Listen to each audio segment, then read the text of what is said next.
Negeri ini kembali berduka. Gempa 7,4 skala Richter mengguncang Palu Donggala yang diikuti dengan tsunami dan likuifaksi. Tak ayal ribuan korban jiwa yang meninggal dan juga hilang. Gempa ini disebabkan oleh patahan sesar Palu Koro yang memang melintas tepat di Palu dan Donggala. Sosok wanita ini memimpin langsung ekspedisi Palu Koro. Trin Nirmalaningrum. Pemirsa, inilah Female Zone. Dan sudah hadir bersama saya Ibu Rini, terima kasih telah hadir dalam Female Zone. Kita tahu kita berduka dalam hal ini 7,4 skala Richter, yaitu gempa yang mengguncang Palu dan Donggala. Pada hari itu, mendengar berita ini, apa yang terbesit? Tentu buat saya gitu ya, dan juga tim ekspedisi merasa apa ya, bukan rasa besar tapi nyes gitu ya pada saat kami mendengar bahwa telah terjadi gempa yang cukup besar sebenarnya, yang sebenarnya juga kami ingin mengabarkan hal itu, bahwa gempa yang besar itu bakal terjadi gitu ya, bakal terjadi. Jadi karena kami melakukan ekspedisi ini ada 2 tahapan. Yang pertama tahun 2017 itu bulan Maret, kami melakukan riset awal sebenarnya untuk menentukan titik mana saja yang akan kami kunjungi gitu ya. Baru kemudian 2018 kami kembali gitu ya melakukan perjalanan, kemudian melakukan pengumpulan data dan juga wawancara beberapa saksi mata, saksi hidup yang masih ada. Sulawesi Tengah itu memang dipotong gitu, tengah kotanya itu dipotong oleh sesar Palu Koro yang cukup besar gitu ya. Mulai dari Teluk sampai ke bawah menjelang Teluk Bone, itu dia dipotong oleh sesar Palu Koro yang panjangnya kalau di laut itu 500 km. Kemudian di darat itu memanjang 250 km. Nah, kalau berdasarkan catatan sejarah gitu ya, gempa-gempa sebelumnya yang terjadi di tahun 1828, kemudian 1907, 1909, 68 itu gempa-gempa yang besar. Kami memang menyebutnya gitu ya, sebenarnya tahun-tahun inilah tahun ulang tahunnya sesar Palu Koro. Kami menyampaikannya pada saat itu seperti itu gitu ya.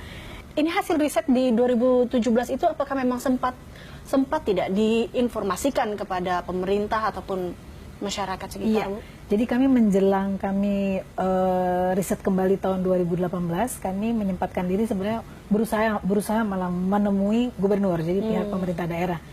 Jadi pada saat itu kami sampaikan hasil temuan awal kami seperti ini Pak gitu ya. Jadi kami menyampaikan ada peta, kemudian ada peta zonasi, itu kami sudah sampaikan kepada gubernur gitu. Jadi ada zonasi gitu ya. Jadi ada wilayah-wilayah yang memang zonasi merah, ada wilayah yang zonasi kuning dan zonasi hijau. Nah, itu sudah kami sampaikan sebenarnya kepada gubernur gitu ya. Nah, kemudian di akhir ekspedisi kami juga menyampaikan, bahkan kami menawarkan gitu ya untuk membuat tim satgas, satuan tugas sebenarnya untuk menyiapkan gitu ya, menyiapkan bagaimana sebenarnya jika terjadi gempa, apa yang harus dihadapi, apa yang harus disiapkan. Dari Pemprov ketika Ibu dan teman-teman memberikan, ya sebut saja itu peta-peta itu kepada mereka? Jangan nakut-nakuti. Jangan nakut-nakuti. Jadi padahal kami bukan bermaksud, jadi gini, menginformasikan tentang bencana itu bukan sesuatu hal untuk menakut-nakuti, tapi untuk waspada. Waspada dan kesiapsiagaan sebenarnya, seperti itu. Nah, itu yang mesti dirubah, mindset itu yang mesti dirubah oleh pemerintah daerah.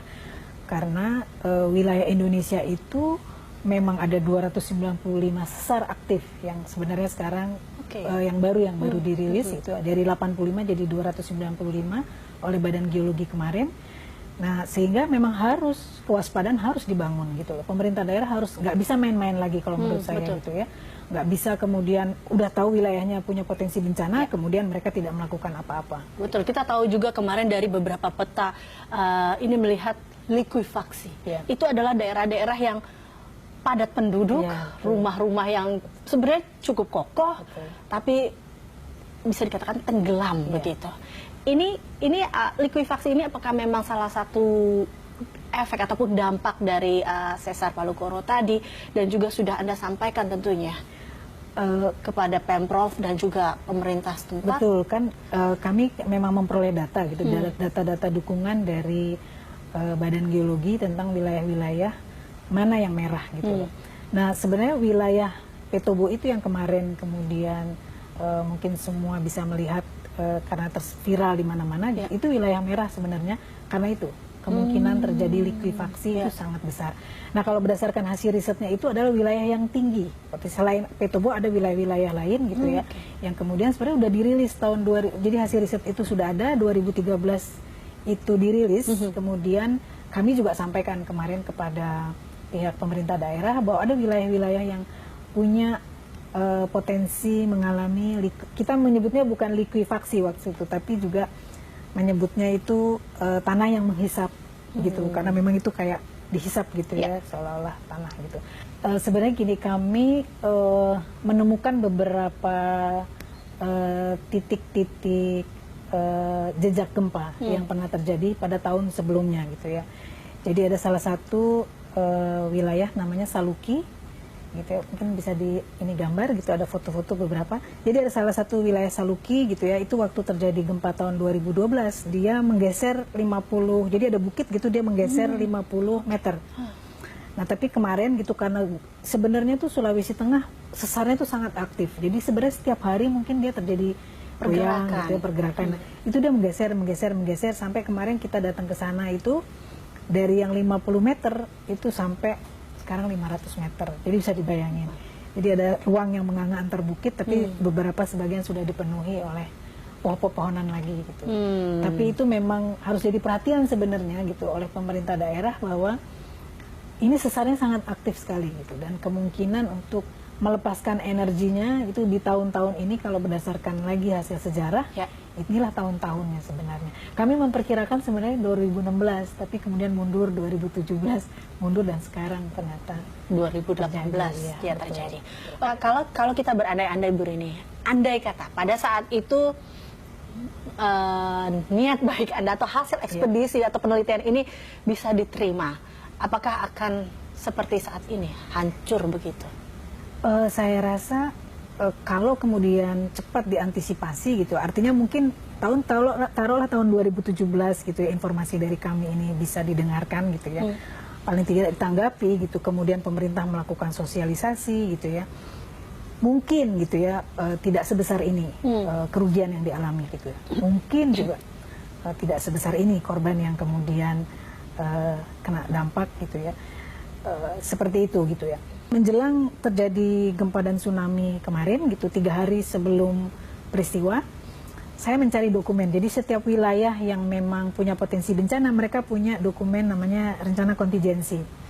Nah, rencana kontingensi itu adalah skenario ketika wilayah itu terjadi satu peristiwa bencana, apa yang harus mereka siapkan, gitu ya. Tindakan apa yang harus pemerintah lakukan, terutama pemerintah daerah gitu.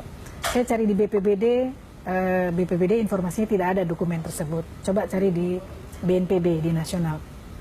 Saya ngoprek, Mbak, nyari, dapat akhirnya. Saya baca, saya pelajari. Tapi dokumen itu saya kirim dulu sebelumnya.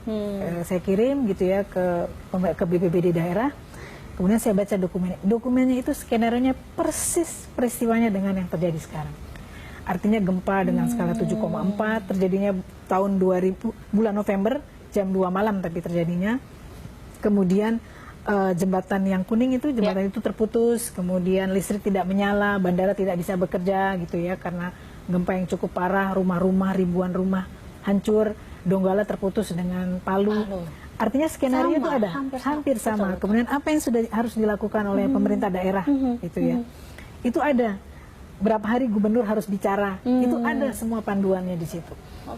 Artinya itu pun harus bisa dilakukan. Dokumen itu kita bilang itu mungkin alkitabnya untuk para pekerja kebencanaan, alkitabnya dari BPBD, BNPB gitu ya, sehingga segala sesuatu bisa dilakukan dengan baik gitu loh. Dan kemudian juga ada step-step bagaimana harus melakukan sosialisasi kepada masyarakat. Kalau sudah ada alkitabnya, kalau sudah ada step-stepnya, nampaknya kita belum bisa begitu cepat untuk menanggapi bencana-bencana ini. Saya lihat memang hampir di semua pemerintah ya. Saya rasa memang harus ada perubahan yang radikal di pemerintah daerah, terutama wilayah-wilayah yang memang punya potensi bencana gitu loh. Pemerintah daerah di sini harus lebih ditekankan, betul, harus ditekankan karena memang mereka yang bertanggung jawab. Kalau berdasarkan undang-undang gitu ya, pada saat terjadi bencana mereka yang megang tongkat komando, dia yang harus mengambil. Jadi saya selalu bicara udahlah, nggak usah terlalu berani-berani mencalonkan gubernur menjadi gubernur atau pemimpin daerah kalau kalian nggak tahu persis wilayahnya seperti apa, karena taruhannya adalah rakyat loh. Betul. Taruhannya korban masyarakat. Itu satu. Kemudian yang kedua, dokumen rencana kontingensi itu harusnya dibuka untuk publik. Dokumen zona-zona di mana zona merah, zona kuning, zona hijau itu harusnya dibuka untuk publik. Bu Rini kan juga tergabung dalam pengurangan resiko bencana. Kita dulu berhasil dengan KB sampai ke tingkat kampung gitu ya, orang melakukan KB, keluarga bencana. Nah, harusnya bencana juga bisa seperti itu. Bisa melakukan sosialisasi sampai ke tingkat kampung. Nah, yang dilakukan oleh ekspedisi Palu Koro gitu ya, kami itu sebenarnya kemarin mengemas buku, kemudian film-film dokumentasi yang sebenarnya nantinya gitu ya kami akan mensosialisasikannya kepada pemerintah daerah. Kami akan mendorong pemerintah daerah agar ini loh Pak, kalau kemudian mau mensosialisasikan hal-hal ini yang perlu disampaikan, hal-hal ini yang sebenarnya perlu diberikan kepada masyarakat. Gitu. Bagaimana caranya? Kami juga pasti akan membantu mendorong pemerintah untuk hal ini. Saya berharap sih peristiwa gempa dan tsunami ini juga bisa menyadarkan kita semua gitu ya. Dari Lombok kemudian Palu gitu ya. Kita juga pernah punya cerita di Aceh dengan ribuan korban, ratusan ribu korban. Dan kita juga punya Sesar Sumangko ya Bu ya, di Sumatera Barat. Dan ini juga harus diperhatikan seperti itu.